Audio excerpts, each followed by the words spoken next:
Hello everyone. As I step into my 20s, I find myself pondering over 6 years of entrepreneurship.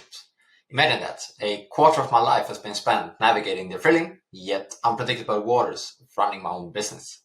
I'm Melvin Hedlund, the founder and CEO of Senior Studios, an advertising agency that crafts virtual gaming experiences for brands to engage with their audiences in a more meaningful way.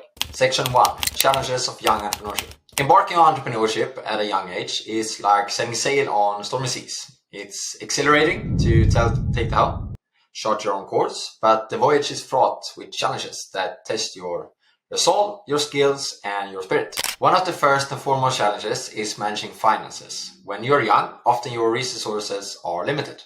Your experience with financial management is minimal, and your access to capital is not as robust as those of more seasoned entrepreneurs. Now, learning to budget effectively, understanding cash flow, and making strategic decisions about where and when to invest or cut costs are critical skills that must be developed quickly. Then there's the art of making critical decisions on the fly.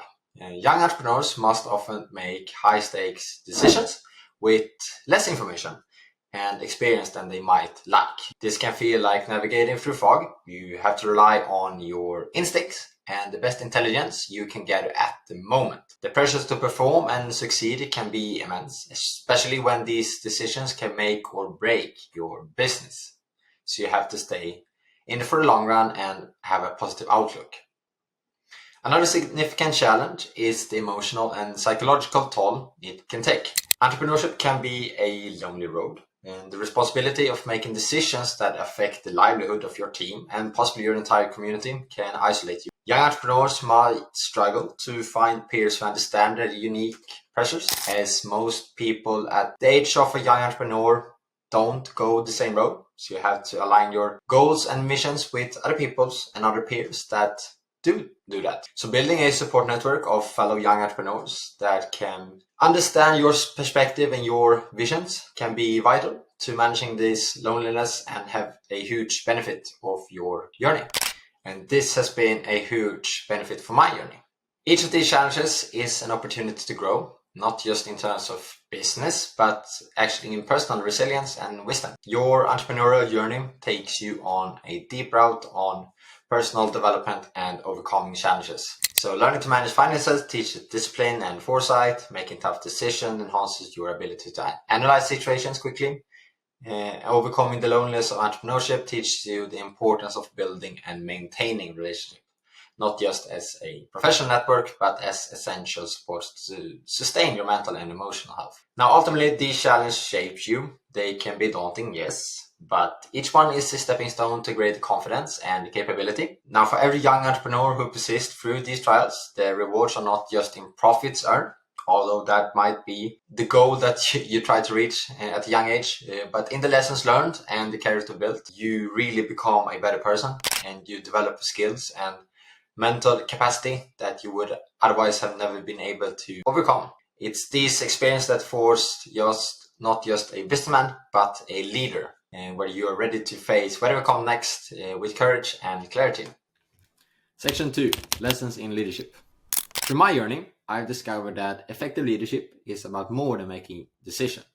It's about inspiring others to achieve their best. It's about being a role model and handling the pressures that come with it greatly. These experiences have taught me the nuances of team dynamics and the importance of transparency and honesty in leadership. As a CEO, my primary responsibility extends beyond the operational and strategic aspects of the company.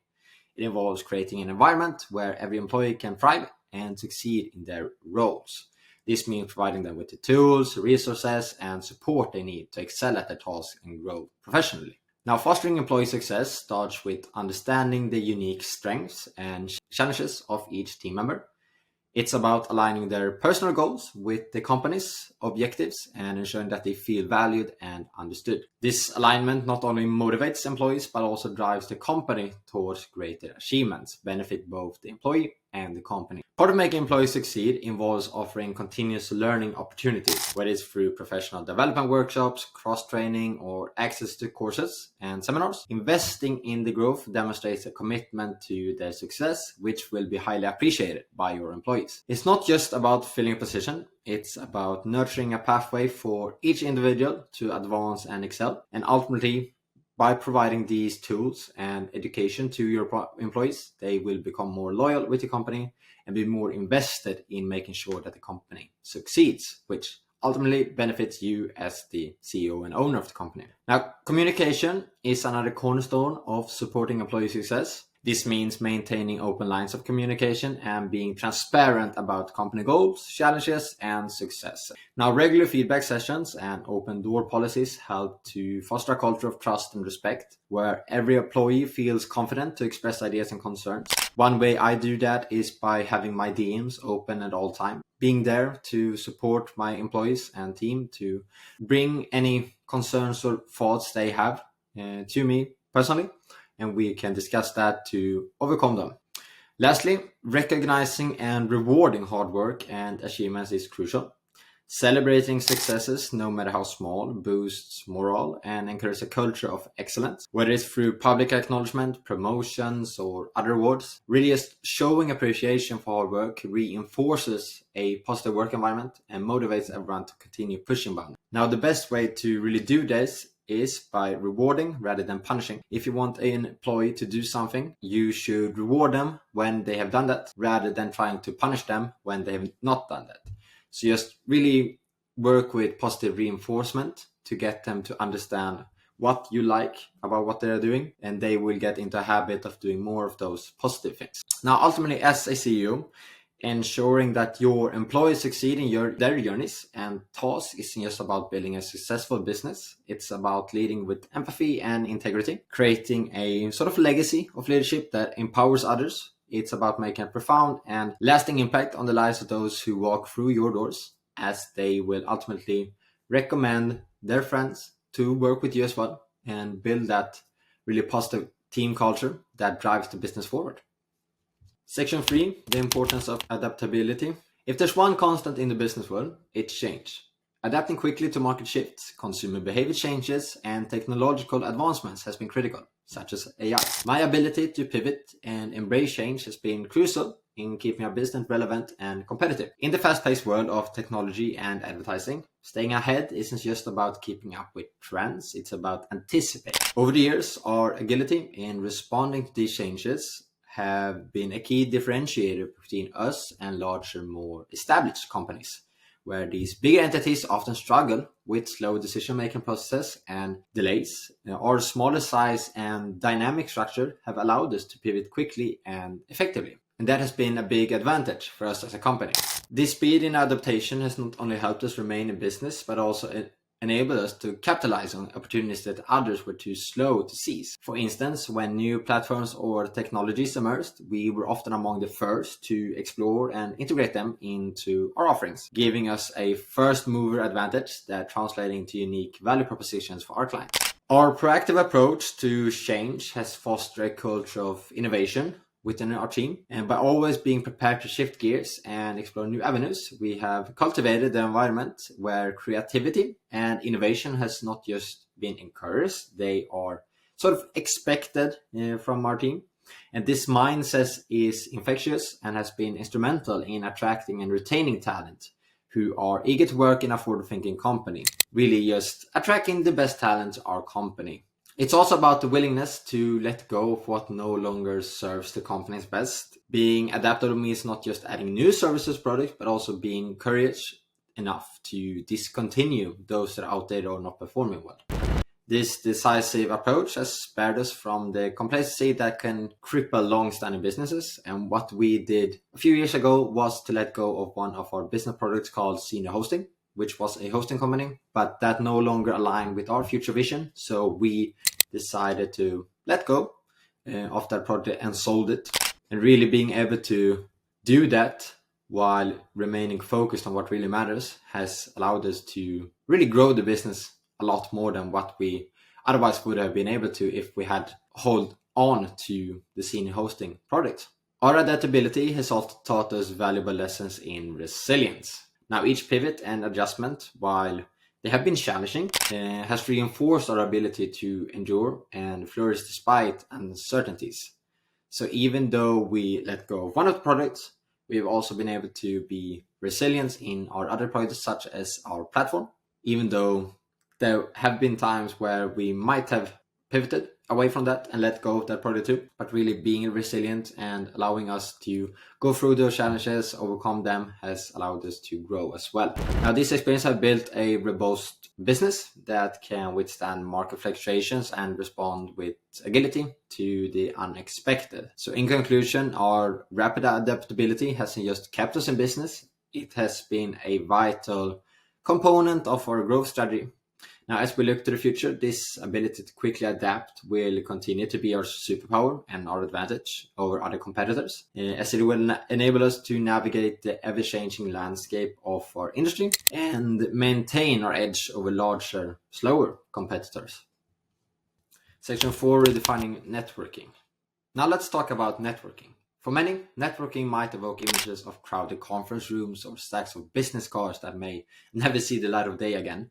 But in my journey, I've learned that true networking is about so much more than collecting contacts. It's about cultivating relationships that provide mutual value. Networking is about providing value and building genuine connections. It's not just about what you can gain, but what you can contribute. These connections are not merely statistics or entries in a phone book. They are goldmines of potential opportunities, insights, and partnerships. Now, we all have networks, friends, peers, mentors, and even family members. Each person in your network represents a unique doorway to new opportunities and perspectives. The key is to approach these relationships with the intent to give, not just to receive. Because when you offer help, share your insights, and make yourself available, you are laying the foundation for a strong and meaningful relationship. Now remember, effective networking is not one-sided. The principle of give to receive is crucial. It's about being genuinely invested in the success of others by adding value first. You establish yourself as a reliable and supportive figure in your network. This could be as simple as providing feedback, offering your expertise, or sharing relevant resources that can help others achieve their goals.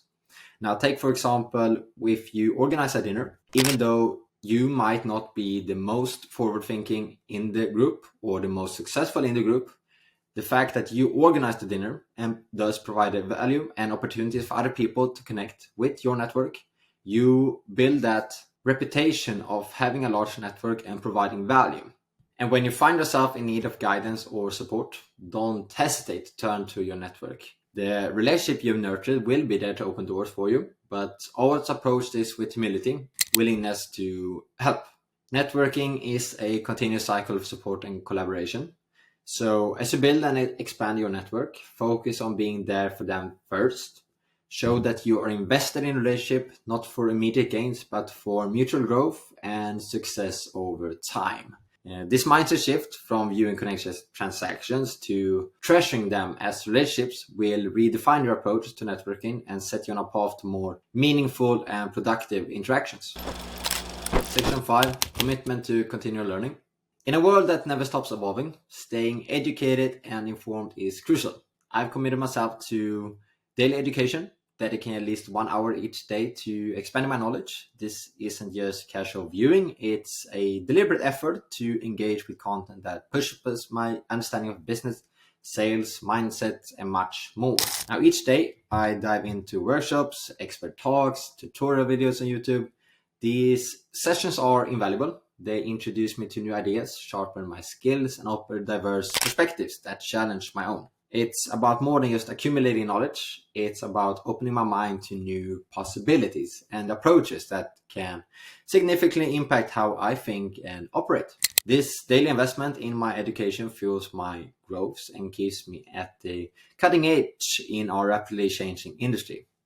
It ensures that I'm not just keeping pace, but setting the pace, leading with innovation and informed decision making, whether it's learning about the latest trends in digital marketing or understanding complex psychological principles that affect consumer behavior. Every piece of knowledge adds a layer to my expertise. Now, I encourage everyone, no matter where you're in your career or life journey, to embrace a habit of continual learning. It doesn't have to be a formal education, which I actually wouldn't recommend. It can be as simple as listening to a podcast, reading an article, or watching a documentary. The key is to remain curious and open to learning, because in knowledge lies the power to change not only your trajectory, but also the world around you.